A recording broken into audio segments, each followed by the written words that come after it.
आज का हमारा जो टॉपिक है वो है बेरिंग। सबसे पहले तो आप ये देखेंगे बेरिंग है क्या चीज़। बेरिंग जो है ना, ये एंगल होता है जिसको हम मेजर करते हैं फ्रॉम नॉर्थ। एंगल हमेशा क्लॉकवाइज मेजर किया जाएगा, यानी मेजर फ्रॉम नॉर्थ और क्लॉकवाइज। ये इसकी दो मेन प्रॉपर्टीज हैं जिसको सामने रख के हम बेरिंग फाइंड करते हैं। कोऑर्डिनेट एक्सिस है, इस कोऑर्डिनेट एक्सिस में अपवर्ड जो डायरेक्शन है हमेशा नॉर्थ की आएगी।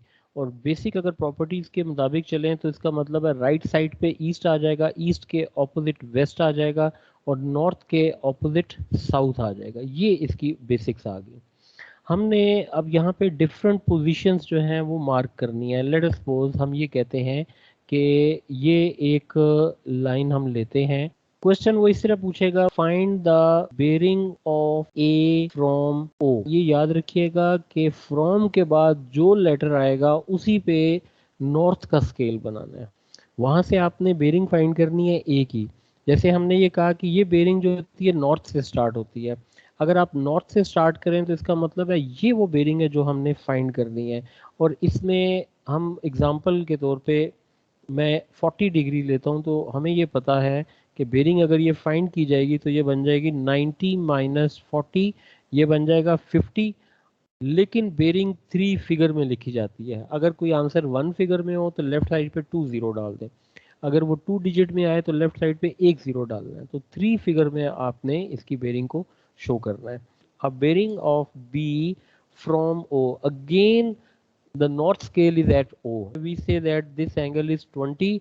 और bearing क्या है? Bearing is an angle which is measured from north and it will move toward B। B की bearing निकालनी है नॉर्थ से। तो नॉर्थ और साउथ को चेक करें, इट्स अ स्ट्रेट लाइन, तो इट बिकम्स 180 डिग्री। तो हमें चाहिए, तो हम इसे क्या करेंगे कि 180 माइनस 20 करेंगे तो 160 आ जाएगा। ये एंगल 3 फिगर में है तो इसका मतलब है ये इसी अंदाज में लिया जाएगा। We need a bearing of C from O. तो लुक एट ओ। ओ पे नॉर्थ का स्केल है।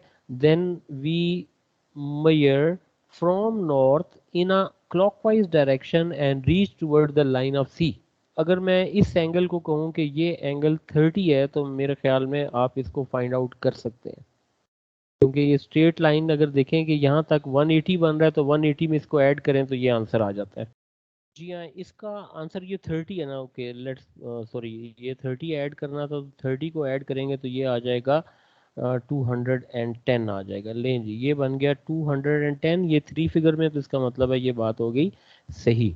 This is a point D और बेरिंग फाइंड करनी है of D from the bearing from point O. और इस ओ पे हम इस एंगल को ले लेते हैं 25। और बेरिंग जो है वो नॉर्थ से स्टार्ट होगी, क्लॉकवाइज डायरेक्शन में होगी और डी वाली लाइन तक आएगी, क्योंकि हमने बेरिंग डी की फाइंड करनी है। तो डी वाली लाइन तक, तो जब डी वाली लाइन तक आप पहुंचेंगे तो इस टोटल राउंड कितना है उसमें से क्या माइनस होगा? 360 माइनस 25 करेंगे तो 335 आएगा। ठीक है, ये बेरिंग आ गई। ये तो था स्ट्रेट अवे सीधा सीधा तरीका। अब ऐसा भी तो हो सकता है कि आप शिप में बैठे हैं, ओ से ए पे पहुंचे हैं, तो ए से वापस भी तो अगर आपको आना पड़े तो वो भी तो आपको पता होना चाहिए कि ए से वापस कैसे आएंगे। उसके लिए हम ये काम करते हैं कि क्वेश्चन को हम ये कहते हैं कि अब हम बेरिंग फाइंड करेंगे कि बेरिंग ऑफ ओ फ्रॉम ए। अब आप देखो कि फ्रॉम के बाद लेटर कौन सा आ रहा है? ए। इसका मतलब है कि ए पे नॉर्थ का स्केल रिक्वायर्ड होगा। और ये क्या होगा? मेन क्वेश्चन में नॉर्थ का स्केल बना हुआ है, ए पे छोटा सा स्केल बनाएंगे और उस स्केल के मुताबिक आप देखें तो ये दोनों नॉर्थ जो है ना ये पैरेलल बनते हुए नजर आएंगे। इसका मतलब है अगर ये नॉर्थ पैरेलल है तो आप एडिशनली चेक करें तो ईस्ट भी तो पैरेलल है ना, वेस्ट भी पैरेलल है ना, साउथ भी पैरेलल है। हम ये देखेंगे कि हमारे पास कौन सा एंगल है जिस पे पैरेलल लाइन का कॉन्सेप्ट लग सके। ऑल्टरनेट एंगल देखें, कहीं जी बन रहा होगा। अब आप दोबारा स्टेटमेंट पे आए, क्या है?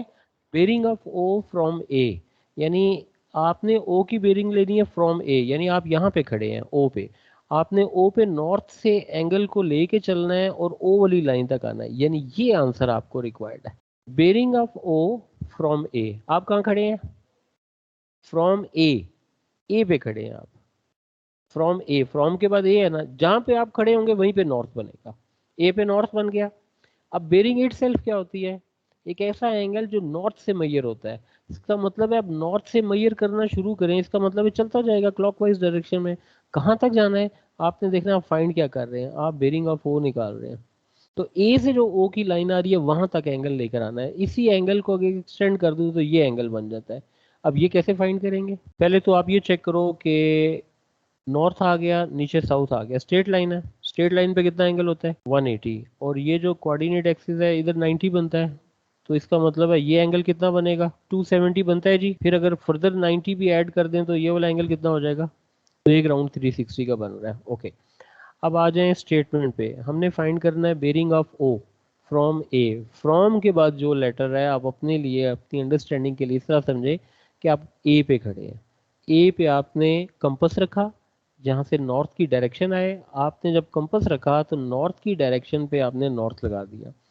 जब नॉर्थ लगाएंगे तो आपको पता है 90 डिग्री पे ईस्ट आ जाना है, तो यानी यहाँ पे ईस्ट आ गया। बाकी लाइनें अंडरस्टूड होती हैं। हम तमाम स्केल्स में नॉर्थ ईस्ट साउथ वेस्ट लगाते नहीं है, सिर्फ नॉर्थ लिख दें, बाकी चीज़ें अंडरस्टूड हो जाएंगी कि उसकी बाकी यूनिट्स क्या हैं। फिर बेरिंग की डेफिनेशन पे आ जाएंगे। बेरिंग एक ऐसा एंगल है जो नॉर्थ से स्टार्ट होता है, यानी आप नॉर्थ की लाइन पे अपना पेन रखें, एंगल को स्टार्ट करें क्लॉकवाइज डायरेक्शन में, घड़ी की सुई के मुताबिक चलाना शुरू करें, और उस लाइन तक जाना है जिस लाइन का आपने बेरिंग फाइंड, आपने बेरिंग ओ की निकालनी है ना, तो ए और ओ को ज्वाइन करेंगे तो ये लाइन बन रही है, यानी इसकी बेरिंग निकालनी है हमने। ठीक है, तो अब देखो नॉर्थ से स्टार्ट किया और ये आप पहुंच गए इस लाइन तक। अब इसको फाइंड करना है, ये अब कैसे वर्किंग करेंगे, 270 माइनस 40 कर दें तो ये 230 आ गया। नेक्स्ट देखें, बेरिंग ऑफ ओ फाइंड करना है और फ्रॉम बी, ये बी पे हमने नॉर्थ का स्केल बना लिया। अब देखो नॉर्थ के स्केल का मतलब है सिर्फ नॉर्थ एन लिख देना तो वो अंडरस्टूड होगा कि बाकी सारे ईस्ट भी मौजूद है और साउथ भी है, वेस्ट भी है, सारा कुछ उस पर आ जाएगा। अब देखें कि ओ और बी के साथ कोई एंगल की इंफॉर्मेशन दी होगी। ठीक है, वो एंगल कितना दिया हुआ है जी, ओ और बी वाली लाइन पे चेक करें, देखिए ज़रा, ये ओ है, ये ओ है, ओ और बी वाली लाइन, यहाँ पे बी वाली लाइन बन रही है तो ये 20 डिग्री है। तो इसका मतलब है कि ये साउथ आ गया, ये साउथ आ गया, मैं इन दोनों को पैरेलल कह दूं। तो अगर ये पैरेलल है तो इसका मतलब है क्या ये एंगल ऑल्टरनेट बनता है, जी बन रहा है। अगर ये जी बन रहा है तो ये एंगल कितना आ गया 20 आ गया। बेरिंग अब स्टार्ट करनी है। सब लोग अपने माइंड में सोचें जरा, बेरिंग कहाँ से स्टार्ट होगी, नॉर्थ, बी पे जो नॉर्थ है, बी पे जो नॉर्थ है ये यहाँ से स्टार्ट हुई, क्लॉकवाइज डायरेक्शन में हम जा रहे हैं। ठीक है, ये क्लॉकवाइज डायरेक्शन है, चलते गए चलते गए, और बी पे वो लाइन जो ओ से आ रही है उस तक पहुंच गए, और ये आ जाएगा जी 360 माइनस 20 किया तो 340 आ जाएगा। ठीक हो गया जी, ये बेरिंग का ये वाला भी आ गया। अच्छा, इसी तरीके से अब हम निकालते हैं बेरिंग ऑफ सी, और ये आ जाएगा from bearing of O from C. C पे नॉर्थ का स्केल जो है वो हम बना लेते हैं। तो ये सी पे हमने नॉर्थ का स्केल लिया। अच्छा, ये नॉर्थ लिख दिया। फिर देखें कि ये जो सी और ओ के साथ जो एंगल की इस लाइन का बन रहा है, जो ऊपर देखें नीचे देखें कोई भी एंगल दिया होगा 30 है, वो 30 कहाँ पे बनेगा, नॉर्थ के साथ। बेरिंग कैसे निकालते हैं, नॉर्थ से स्टार्ट करते हैं और क्लॉकवाइज के लिए मैं एरो डाल दूं ताकि पता चले हम नॉर्थ से क्लॉकवाइज में आ रहे हैं। तो इसका मतलब एंगल आंसर कितना आ गया, ओनली 30 आएगा ना। देखो ना, नॉर्थ से शुरू कर रहे हैं और अच्छा ओ सर, वाली ठीक लाइन तक, वो 30 आ जाएगा। कितने फिगर में ये आंसर है, और ये 030 करके इसको हमने 3 फिगर में लिख देना है, तो ये बन जाएगा 3 फिगर का आंसर हो जाएगा। ठीक हो गया। अच्छा, इसी तरीके से अब लेते हैं कि बेरिंग ऑफ ओ, और ये आ जाएगा फ्रॉम डी। अब डी पे हमें नॉर्थ का स्केल रिक्वायर्ड है। ले जी, नॉर्थ का स्केल हमने डी पे भी बना दिया। ठीक है, और ये सिंपल एन लिख दिया ताकि हमें पता चले कि ये नॉर्थ बन रहा है।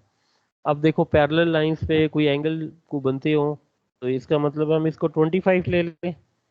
ठीक है, बेरिंग कहाँ से शुरू होगी, और क्लॉकवाइज डायरेक्शन में ये एरो से मैं क्लॉकवाइज शो कर रहा हूँ, ये आ गया, इसका मतलब है ये बेरिंग बन गई। ठीक है, तो अब इसकी वर्किंग क्या आ जाएगी, तो 155 बेरिंग ये चीज़ है।